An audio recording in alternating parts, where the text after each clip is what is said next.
Hi everyone, today we are going to learn Apache Kafka. So it's a open source messaging middleware platform. It means that between the consumer and the producer, you can keep Apache Kafka for a asynchronous call. And the purpose for developing Kafka is to improve the performance, overall improving the performance. Okay, and it has a lot of other benefits also. It's a distributed event store, means the event can be stored on multiple servers, and stream processing platform means it can process real-time live data, so that's why stream processing. Kafka supports publisher and subscriber model, means there can be one producer, we call it as a publisher, and there can be multiple subscriber to the same topic, so we call this as publisher subscriber model. Okay, we'll see in more details when we'll go through the architecture in the next slide. Okay, so it is developed by Apache and written in Java and Scala. It was developed around 2011. And since it's written in Java, you need a minimum of Java 8 installed on a machine. 3.1 is a stable version which was released on Jan 24, 2022. So we'll go through this version 3.1.0. You can also see the source code of Kafka from this Git repo if you are interested. Now we'll go through the architecture,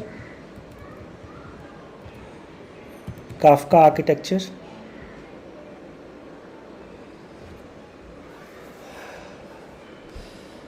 So you can see we have a producer here, we have a Kafka server here, we have a zookeeper here, we have consumers here.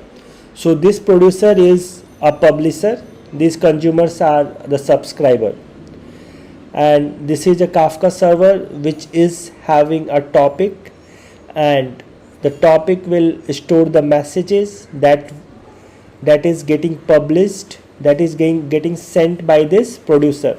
So whatever message this producer is going to send, it is going to come to this topic 1. Okay, and then all those consumers which are subscribed to this topic, they can receive their messages. Okay, so this is the basic architecture of Kafka. We have zookeeper servers which is storing the metadata for this topic, partitions and other things. Okay, so this is the basic introduction about the Kafka and the Kafka architecture. Okay, I will add some more notes now for this zookeeper server. So what is this zookeeper server? So zookeeper server is a server which is storing the metadata for the topic, for the partitions, for Kafka clusters. Okay, let's say that multiple broker servers are running, the Kafka servers are running, so they can communicate through each other with the help of the metadata which is there in the zookeeper server. So zookeeper can help by providing the metadata, okay, to in the Kafka cluster also, and for topics partition also it's storing the metadata. So this is mainly for storing the metadata. So whenever we are going to start the Kafka server, before that we need to start zookeeper server. So once zookeeper server started, after that we can start the Kafka server. And once we started the Kafka server, we can create the topic inside the Kafka server. We can create topic, we can create partition, and whatever. So we can create inside the Kafka server. Okay, and after that we can create a client. The client can be